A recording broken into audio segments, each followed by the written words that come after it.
as we go through life, you might run into someone or a situation and it's like, oop, there's that trigger. And I believe it comes up again to heal at a deeper level.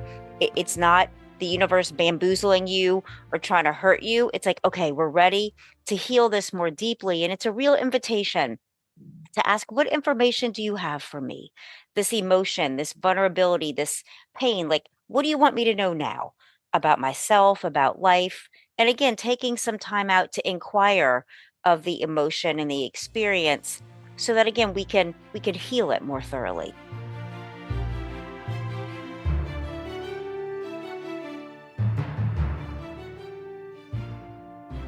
Welcome to the MINDTRX podcast, where we explore practical tools to expand awareness, heal deeply, and live with greater clarity.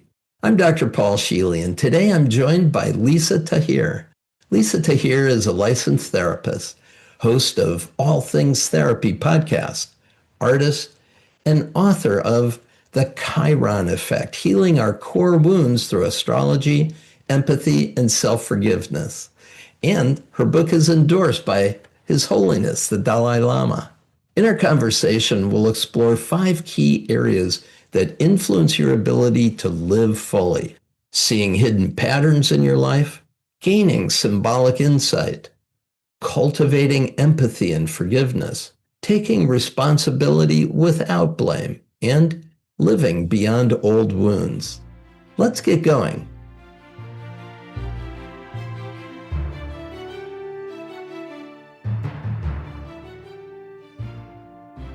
Hello, Lisa. Welcome to the MINDTRX podcast. So good that you're here.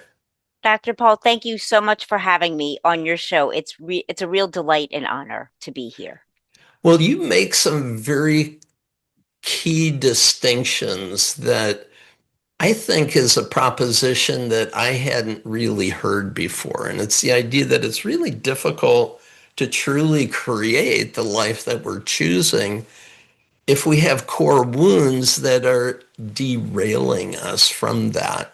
So if you could kind of set the stage of what exactly is a core wound, a developmental trauma, an attachment wound, a schema, and give us a context for the work that we're going to be playing with today. Sure, Dr. Paul. And I love the language you just used, the life that we're choosing, because I think many people aren't consciously aware about how our thoughts dictate our belief systems and therefore our behaviors and the actions we take. And we tend to think that this is the way things are. This is how it's been in my family. I have this illness because it's been generational, or I feel this, so I have depression because it's in my family lineage. And that's just so not true as far as how we can change anything and everything through our awareness and taking some different steps. And I think that really comes from understanding our areas of vulnerability up to and including our core wounds. And I see that on a spectrum. For some of you, this may be more of a vulnerability, an ouch placement, an ouch, an area of your life or an occasion. It's like, oh, there that is. But for others that have experienced some deeper traumas, be it sexual abuse, domestic violence, neglect, that this is a real wounding within yourself, that you actually don't feel good enough, for example, or you don't believe that life is fair or that it's safe. When trauma happens, as you know, Dr. Paul, it's usually in the context of a relationship. Wounding typically happens in the context of relating between you and someone else or a group. And that really affects the glasses that we wear, our paradigm of life. And often I think we get through these childhood experiences, we're in adults, like, oh, I'm glad that's over. Yet it's not over because it plays in the backdrop and really influences what we believe is true for us. And I love helping people uncover, excavating those thought patterns when things happened in your life that were painful or traumatic. What did you come to believe about yourself? And really helping people shift that to believe, yes, absolutely, you deserve good things and you are good enough. And I wonder how that lands with you. Well, that's spot on. And what's so important about the message that you're delivering is that a lot of these core wounds are so out of consciousness for many of us. It's not something that we can even point to, like, oh, that's where it happened for me. Many, it is. It's really clear we were Right, traumatized by events. But the fact that we are receiving, we're such a sponge at a young age, and we don't have the cognitive power to really sort out, well, what's true and what's not. And if we're subject to verbal abuse all the time, we just habituate to it, but it leaves a mark. right. It puts it in us. Now, you created something called psychoastrology, which is a cool distinction I haven't heard about, but you describe it as astrology not as prediction, but as a diagnostic tool.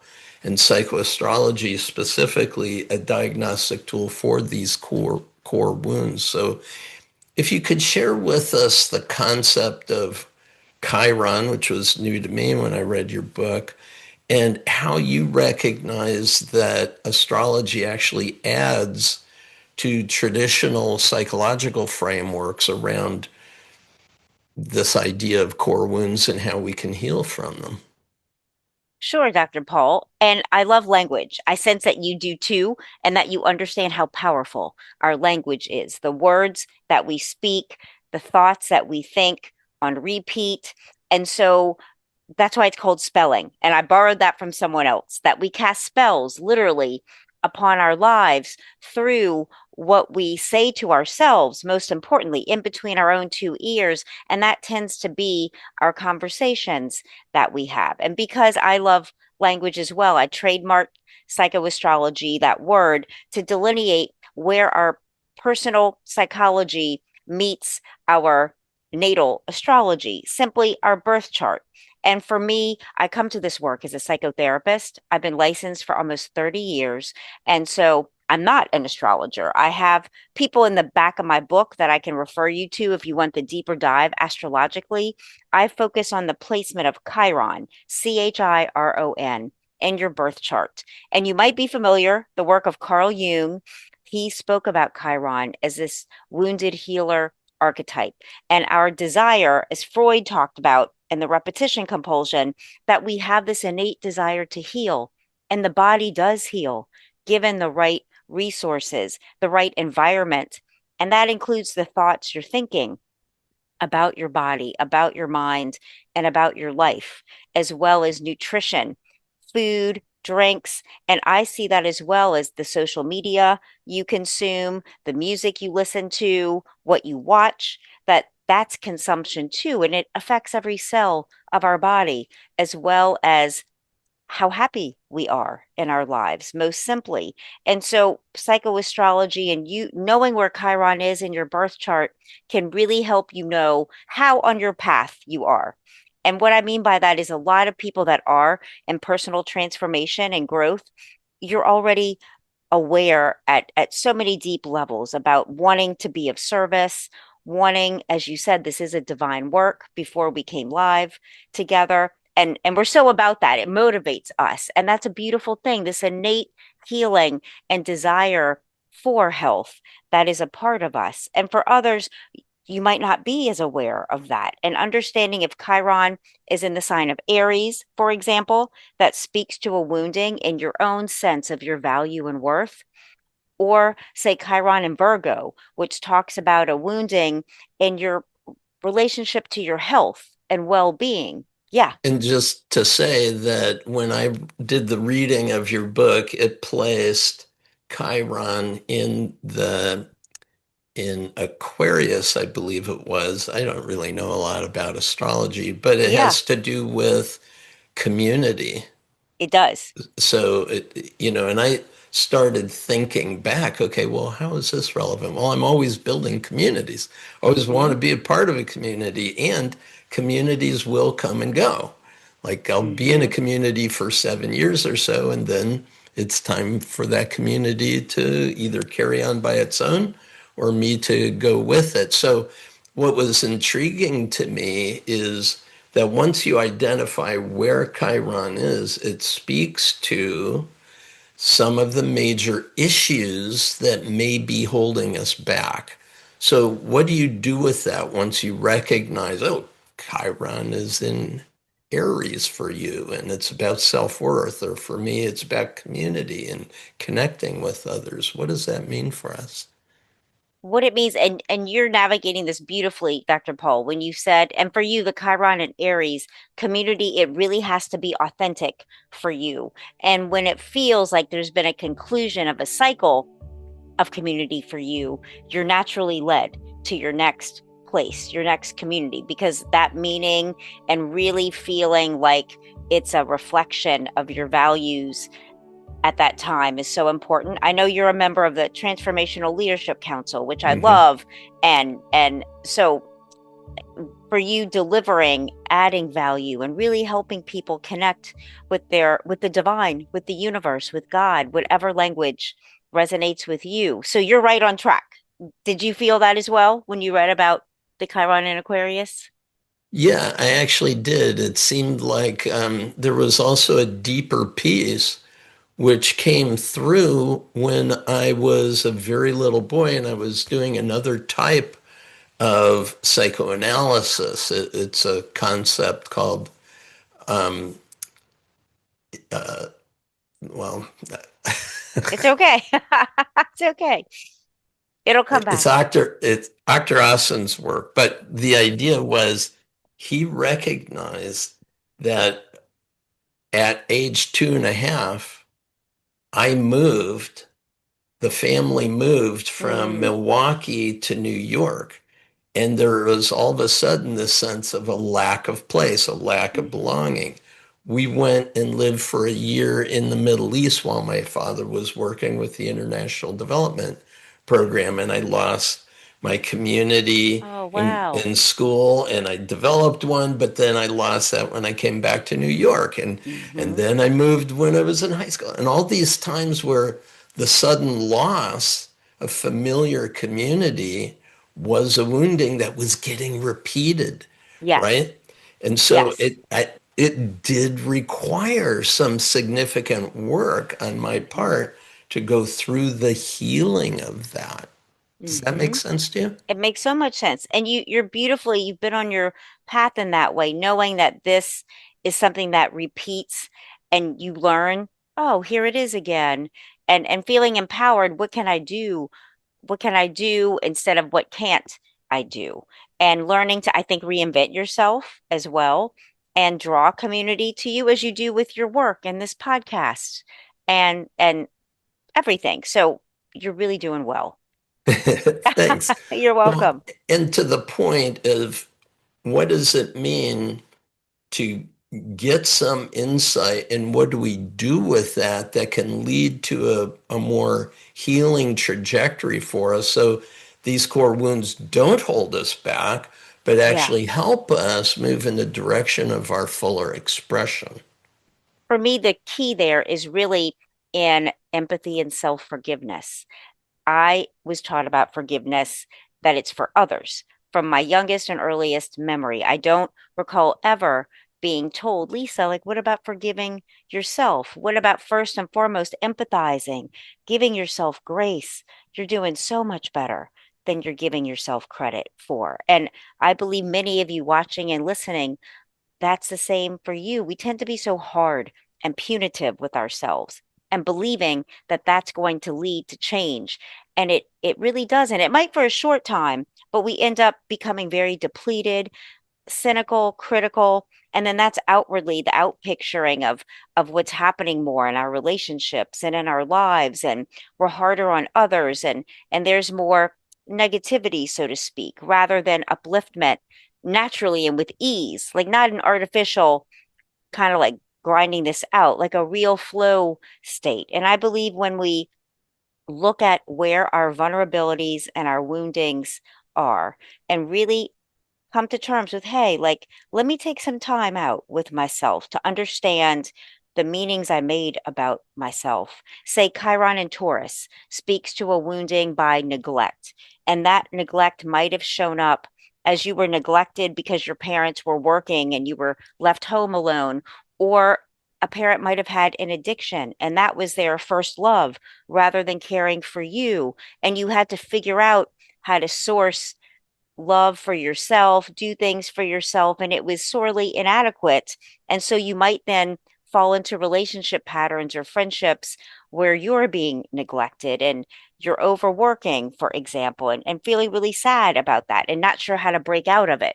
So the awareness that this is a pattern that you've experienced gives you, I believe, the empowerment, the autonomy to start changing. Maybe you really stop texting certain people in a practical sense and you ask, hey, who might be ready for me? And an old friend comes to mind, or you run into them at the grocery. This stuff really happens when you want to change and ask the universe, ask the divine for some help and clarity.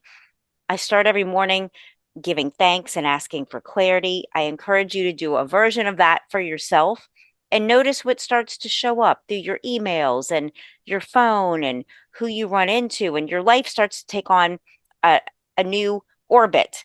Like I see us as a mini solar system, Dr. Paul. We habituate people, places, and things and call that our routine. We're like a little planet.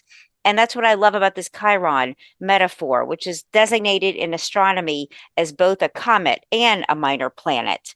And we habituate in orbit our people, places, and things. And if there's something we don't enjoy, let's change it through thinking new thoughts and I, beliefs.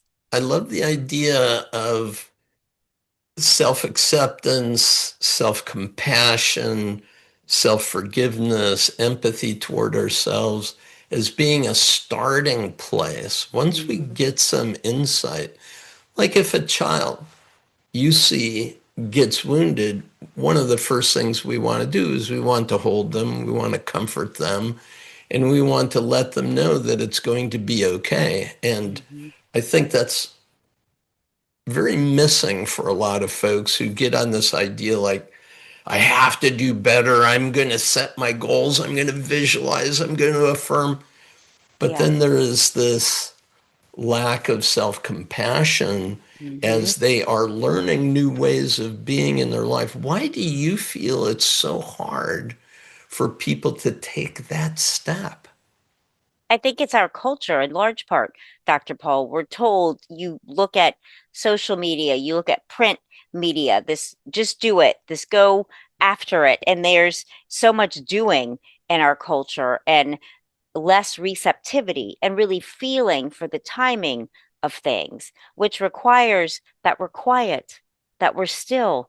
It's why meditation is such an important tool to be able Mhm. to receive insights and awarenesses, and a thought pops in your head to do this today instead of that today. And it actually leads you to where you most deeply desire. But it takes literally silencing our phone. I have my phone on silent most all of the day, and I've turned off every notification except for text messages when it's not on silent, because all the dinging and ringing, there is no way you can be tuned in to your inner self or source with all of these sounds interrupting our daily life through the computer and the phone. I believe we must gain mastery over these distractions that are so easy to engage with, like to really be a master of our lives, not letting these things run over us, for us to really be in charge of how we're going to engage with our day and utilize technology to serve us, not overwhelm our central nervous systems. It's a super important idea. And this idea also is leading to the hope for a real healing. And we'll see the healing as we become freer. But I say these internal degrees of freedom Mm-hmm. start opening up for us. Here's the dilemma I'm in. Okay. When I started reading your book and you suggest that we look at every place that Chiron could be anywhere in the astrological chart because it might trigger a recognition of perhaps also here, I've got an area that might need some work, right? Hmm. So if I scan all of it, am I dredging up old stuff now to have to deal with it? Is a real healing available to me in all of these different areas? Is there a trap in spending too much time with my eyes in the rear view mirror? That's a great question, Dr. Paul. And the reason I encourage readers to start in the beginning of my book and go all the way through is because I layer different thoughts, different paradigms, and one of the big ones is in the section Chiron in the sign of Cancer, which speaks to a wounding by abandonment.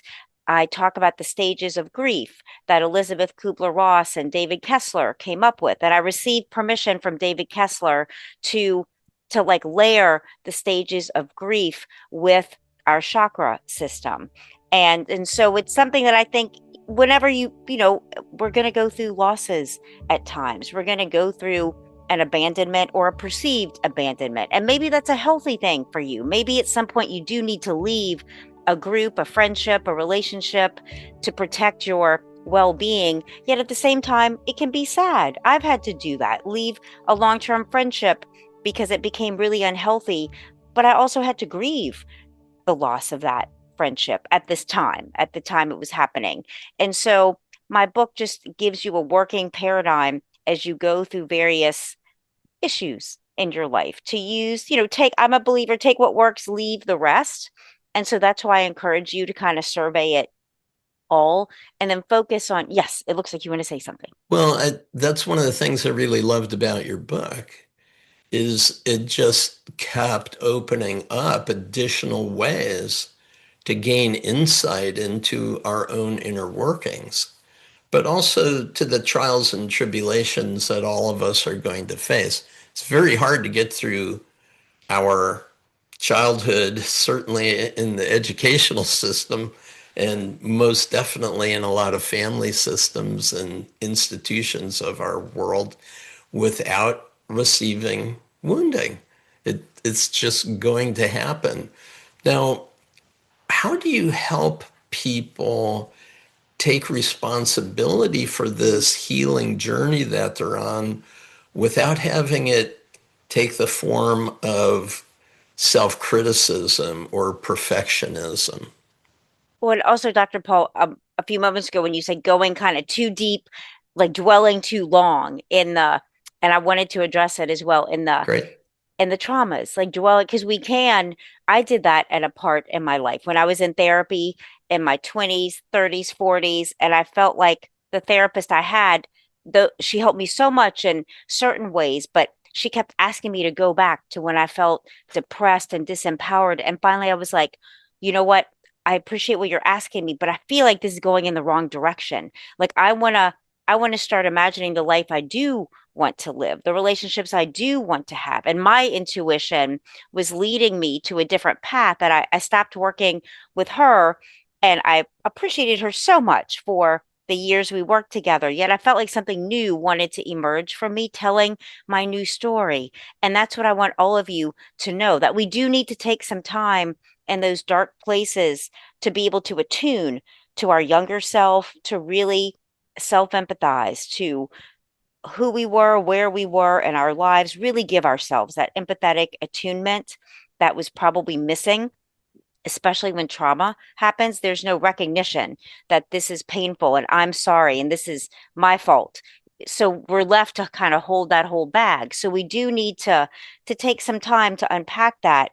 Yet at a certain point, it's really important to identify, who do I want to become having experienced this, and weave it into our the tapestry of our lives. And often the things that were wounding become a mission and purpose in our lives. And it's such a beautiful thing because we know certain areas so well that we can help others, we can be that light, and it's not painful anymore. Yeah, that idea that without those experiences, we would not have come to the path of our lives that we're Yeah. on. So they are our greatest blessing, for Hmm. sure.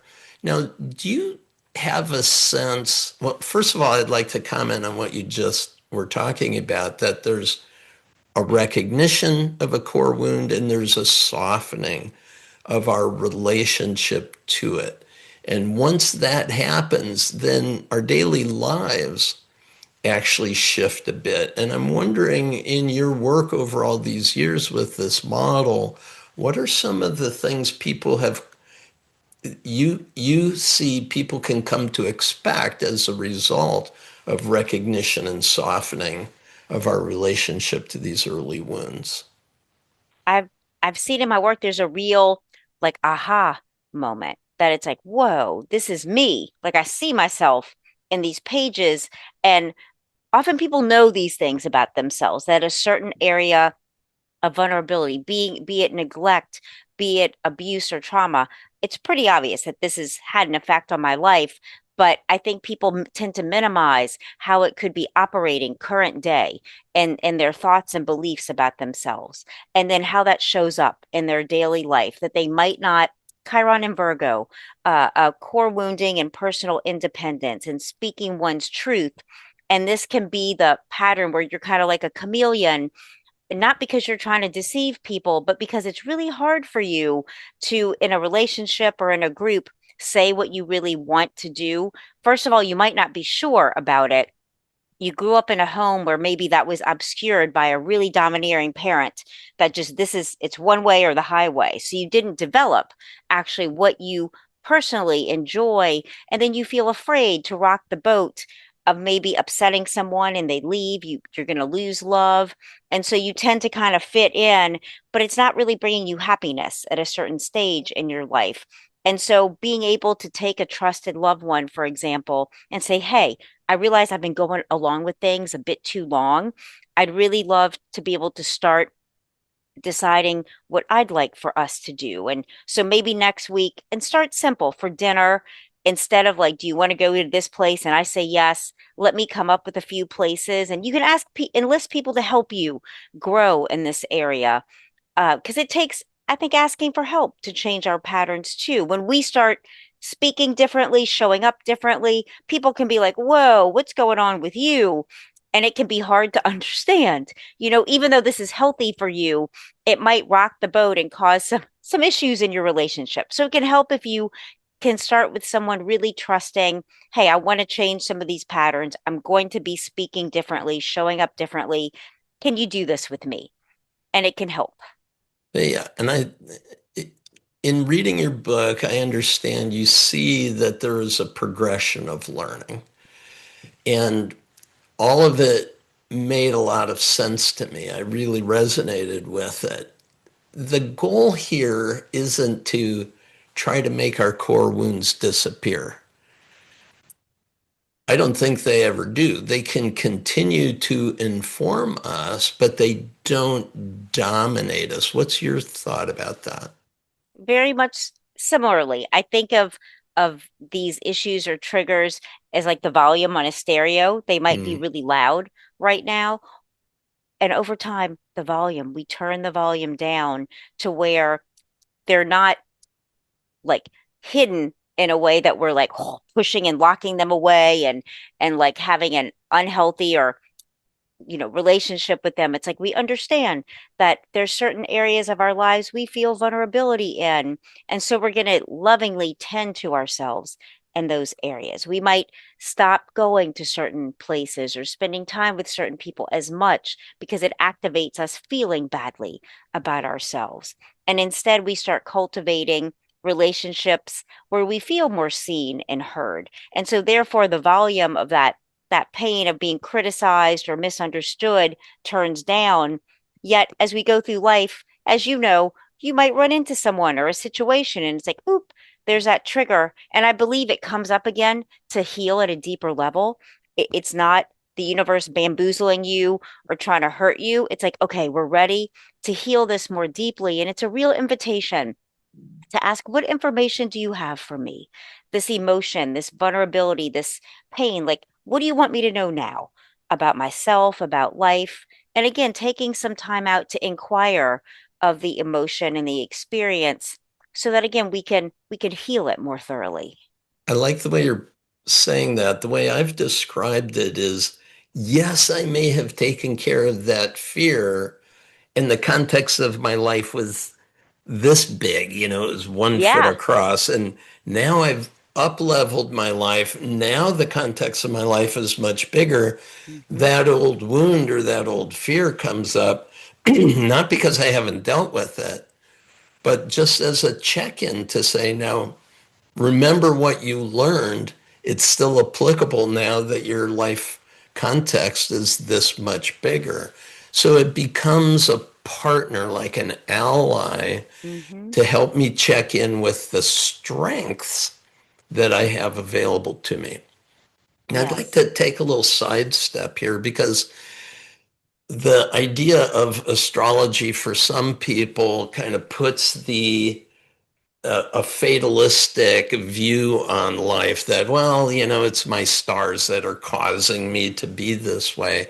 But I really loved the way you put this as a diagnostic tool, not as a Thank you. prescription so much of how my life is going to turn out.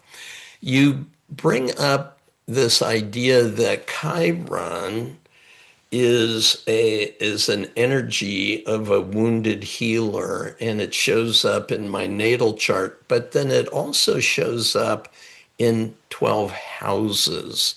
Now, I didn't see in your book how I could figure out which house Sure. based on the time and place of my birth. How do I go to that next level or that deeper level with this diagnostic tool? Sure. And to go back to just a few moments ago in talking about um, these wounds and vulnerabilities representing themselves at different times as our lives might get bigger, we go through change and transition. I also want to share and ask your take on this. I believe too, once we have this awareness of, okay, I have these vulnerabilities in a certain area.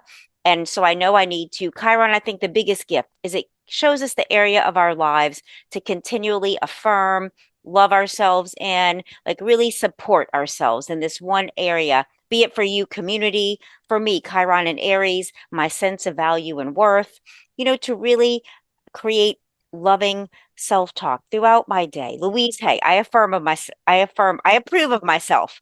In her one of her books, she says, especially for women, say that like 400 times to yourself a day. I approve of myself. So once we know that, instead of learning through painful experiences, we can start learning through loving experiences. And I wonder what you think about this. Like my life has changed to where when I need to pivot or shift, it's through a whisper. It's not the old awful things that used to happen. It's like I'm able to like have an awareness and just make a gentle shift, and my life grows and flows, and life becomes easier in this way because you've learned to Yeah, listen. I've seen that so often that something that was a triggering event that would put you back into that wounded state might take you out for 3 weeks. Right. And once you learn this work, it might take you out for 3 days. And once you've really embodied it, it might take you out for 3 hours. Exactly. And then Yes. when you've mastered it, maybe about 30 seconds, it's like, Yes. this just doesn't hold any energy for me anymore. And Yes. so we Thank you for that, see, Dr. Paul. Yes. yeah, we see this growth pattern toward our higher, our better self-expression and really creating the life that we want to live. Yes.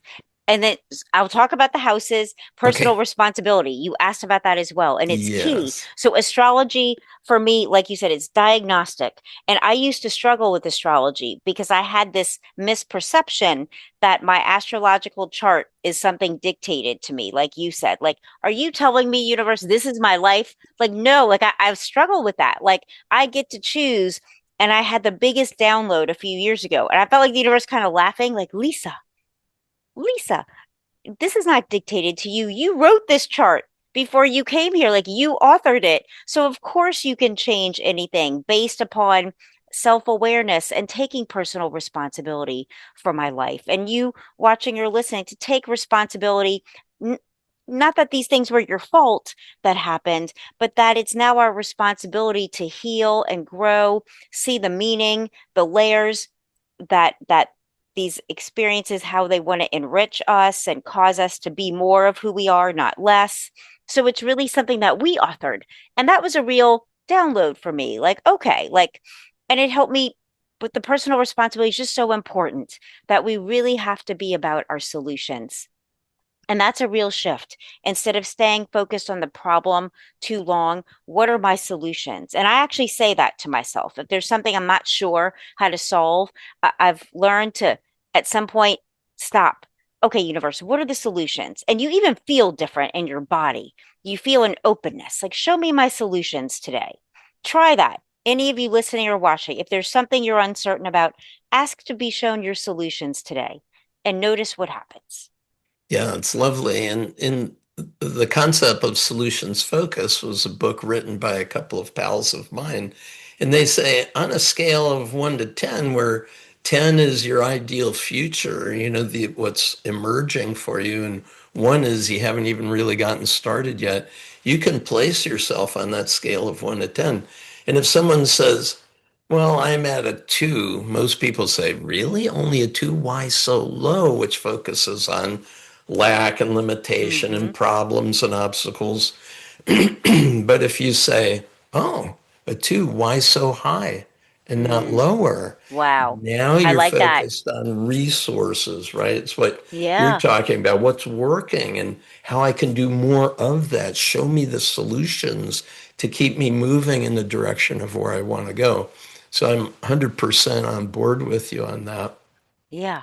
So this kind of brings us to a place of, well, I need your answer about how I find Chiron in my 12 houses, Yes. Yes. but but then we're going to need to wrap it up in Yeah. terms of, well, what can a person do on a daily basis starting today? So a quick one Sure. on the houses. Houses. So in my book, I have a free interactive website, nolatherapy.com/Chiron, because I had a hard time finding how do I find my Chiron? When I Googled it, it was so difficult. So I had my web designer plug in to someone that has a Chiron finder. So you pull it up, you enter your date of birth, your place of birth. That will generate where Chiron is in one of the 12 signs. If Good. you have your time of birth, that generates a house placement. The first house has to do with personal identity, and each of the 12 houses represents an area of your life. 10th house, work, reputation, personal persona. But you're going to know that. Once you know where Chiron is, you know where it manifests. So the house placement speaks to the area where Chiron manifests the most obviously for you, but you're going to know that. So if you don't have your time of birth, Okay. it's okay. I'll go back and look at that, and we can put on the website here for our call That'd be that great. particular link. So Yeah. thank you for It makes it that. easy. You're welcome. Yeah. Okay, so to wrap up, what's something that a person might take from our conversation that they could put into practice today based on the concepts of your book, The Chiron Effect? Dr. Paul, what's coming up right now as we're speaking together is there's so many instances in our lives where we didn't receive an adequate apology or we didn't receive any apology. And that leaves this kind of energetic attachment that hasn't been dealt with. And that Mhm. follows us in our lives. And it affects certainly how we treat ourselves as well as how we treat others. So a technique I'd love to share to do that with any and every memory where you did not receive the apology you needed. And I find this really helpful is call up that memory, that instance with the person and close your eyes and just imagine whatever age you were, whatever, wherever you were in your life at that time. And like focus on yourself, not on them and what they did, but focus on you and how you felt untended to, hurt, devastated, even not cared for. And just with a hand over your heart, say to yourself out loud, I'm just so sorry you went through that, Lisa. Say your name, Paul. I'm just so sorry you went through that. And then I'm just so sorry I went through that. And take some time to be with your eyes closed. This part, allow emotion to come up and then ask, what do you need from me? What can I give you around this? I'm just so sorry you went through this. And listen, and take as much time as you need. Even have a journal to jot down some things or a note in your phone. What do you need from me now? What do you need to know about yourself? Because I've got you now and we're going to figure this out. And you're better than you know. Just to really go allow your inner self to speak to this part of you that needs healing. That's what I would offer. Oh, it's so beautiful. Thank you. Immediately went to two really significant ones. So I'm going to take some additional time on that one. It's a beautiful way of connecting the now, the future, Yeah. and the past and making it all okay. It fills that space with a lot of compassion, a lot of recognition. That's just gorgeous. Thank you. Yeah. So good to have you here, Lisa. Peace and Yes. blessings. Thanks for this good work. Thank you, Dr. Paul. My pleasure.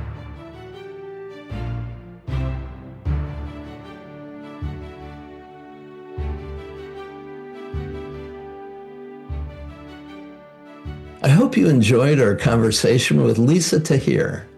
One of the key insights is that progress isn't always about trying harder.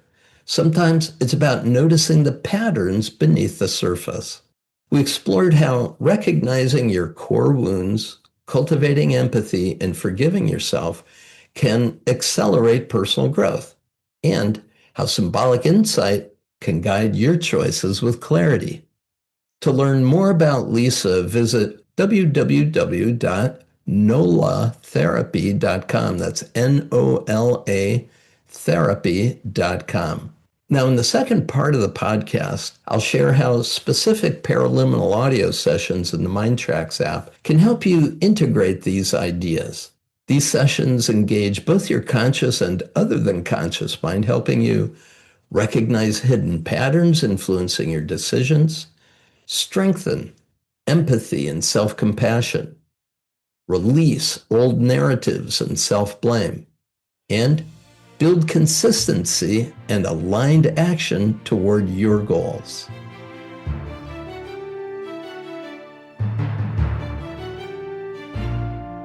Hi, welcome back. Had a great conversation with Lisa Tahir, and there are a lot of really interesting things that we can do using paraliminal technology to really open ourselves to the healing work that we're capable of doing for ourselves. So I've examined 5 different areas that we'll be exploring: seeing the hidden pattern, gaining symbolic insight, empathy and forgiveness, responsibility without a sense of blame, and living beyond the core wounds. So let's get into it. The idea of seeing the hidden pattern inside is to recognize that very often we're focused on getting where we want to go with our goals, setting our visualization, getting affirmations, making sure we're reviewing our goals on a daily basis. And yet, from time to time, we don't make progress on them. And what Lisa's work is really showing us is that there's sometimes a hidden pattern, a core wound that's getting in our way. Now, with the use of her book, it brought a lot of possibilities to mind, and my mind was able to quickly draw on the connections. It was funny when I was trying to remember Dr. Asen's work of eidetic psychotherapy. The words eidetic psychotherapy didn't come, but that was a real eye-opener for me back years ago when I first encountered it. There's a hidden pattern. I'm completely unaware of it, and yet it's influencing my ability to go forward in life. So, 2 paraliminals that can really help. One is called Finding Yourself, and this really supports you in recognizing your authentic identity behind whatever protective patterns may be there trying to keep you safe. So finding yourself really a powerful process of going back through your personal history, very revealing. The second is seeing the unseen. And this helps us bring to the surface of our conscious mind whatever unconscious patterns may be influencing our choices and our relationships. So those are the two. Now, the second area is about gaining symbolic insight. I don't know if you've done much with astrology. Personally, I haven't. And the idea of a horoscope as being astrology isn't at all what we're talking about here. Even Lisa herself said she's not an astrologist. But in her work on psychology, the concept of Chiron, who is the wounded healer, is able to give additional recognition of patterns. It's not about what is the fate of your stars, but really what is a pattern that might help to surface some of these important ideas.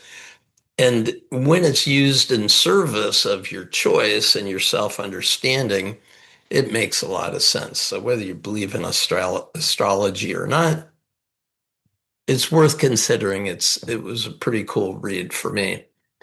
Um, Two paraliminals. One is called personal genius, which helps us to really integrate symbolic insights, insights of any kind, and bring our reason as well as our intuition forward. You see, our genius is a result of the left and the right side of the brain working in harmony with each other. So there are times in our creative work that we really need a rational approach, and there are times when we really need to get out and have a more creative approach. And so our mind's best work, which is a book by D.N. Perkins, the mind's best work is when both are cooperating, and personal genius can really help with that. The second paraliminal in this area would be power thinking. And this is helping us in our discernment. So any insight that might inform us helps inform our choices and not really replacing, but expanding our capacity for significant and meaningful choices that will move us further toward the goals that are important to us. The third area that we're examining is the idea of empathy and forgiveness. And Lisa spent a lot of time talking about the importance of this. It's about empathy, forgiveness, not as self-indulgence, but as a realistic approach to helping get us through our healing work. And it's true that research has found that self-compassion is a far more powerful motivator for goal accomplishment than self-castigation, beating ourselves up for some reason. So there are two paraliminals that are really at the heart of this. One is letting go. It's a paraliminal I did with Hale Dwoskin, and essentially what it's doing is it's helping us to release any emotional attachment to self-blame or old narratives that may be going on. When an old story comes up for us to take a look at, great. Don't try to resist it, but welcome it. Hold a space for it.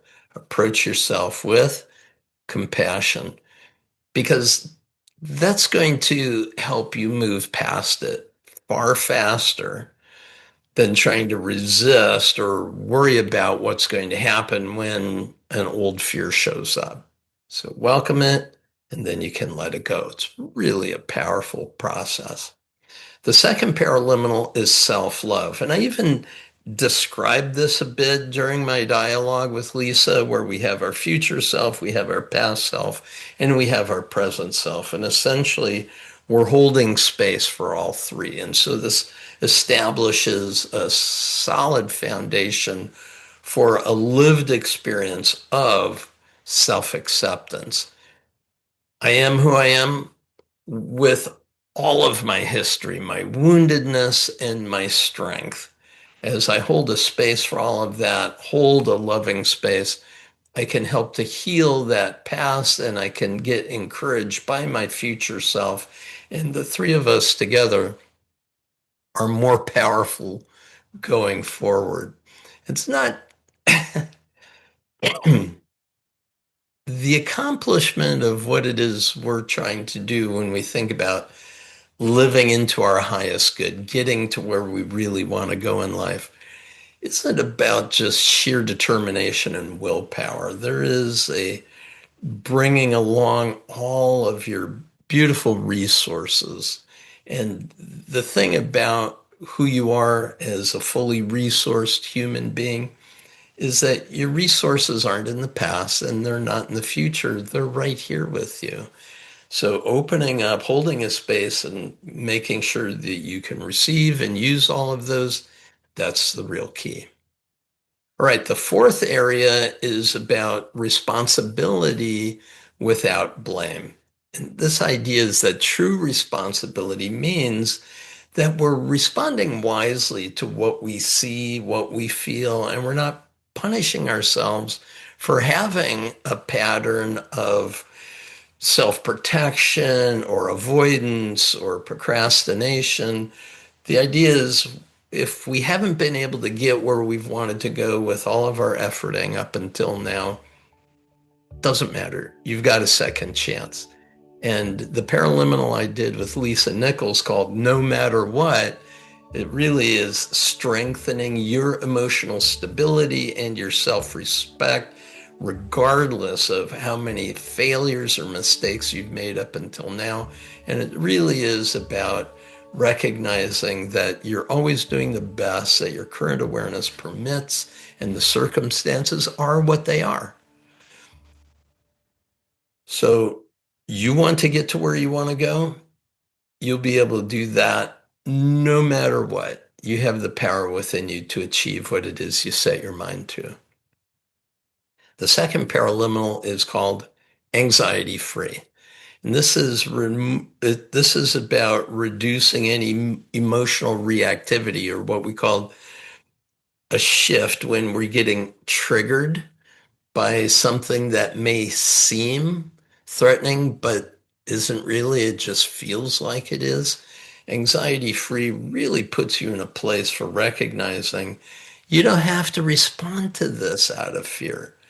There is no need for that. And your capacity to accomplish what you want is available to you absolutely right here, right now, as needed. It's a powerful recognition for sure.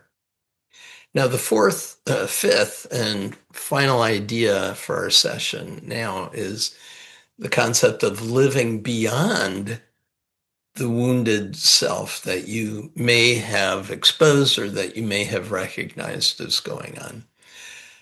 Healing is not just an insight that you've gained. It really is about living differently now that you have that insight, and not to have to live with so much vigilance that you might be wounded again, but to be very present and live more authentically from the now moment. So there are two paraliminals that can really help with this. One is called the new action generator, which is about translating any insight into an aligned and repeatable action. One of the statements that Lisa made was this idea that repeatability in a therapeutic context is that we get a wounded behavior and we keep repeating it. We keep putting energy toward it. Well, now we have the ability to put energy toward actions that are helping us live more fully in the now. And the second paraliminal is called self-discipline, and this is about consistency, not with force, not with rigidity, but becoming a disciple of those outcomes that you're choosing to live into. Very powerful, a great way to keep yourself on track on a daily basis. Well, there they are. Those are the 5 areas. Those are 10 paraliminals you could play with. Do enjoy, and I look forward to having you on the next MINDTRX podcast. Bye for now.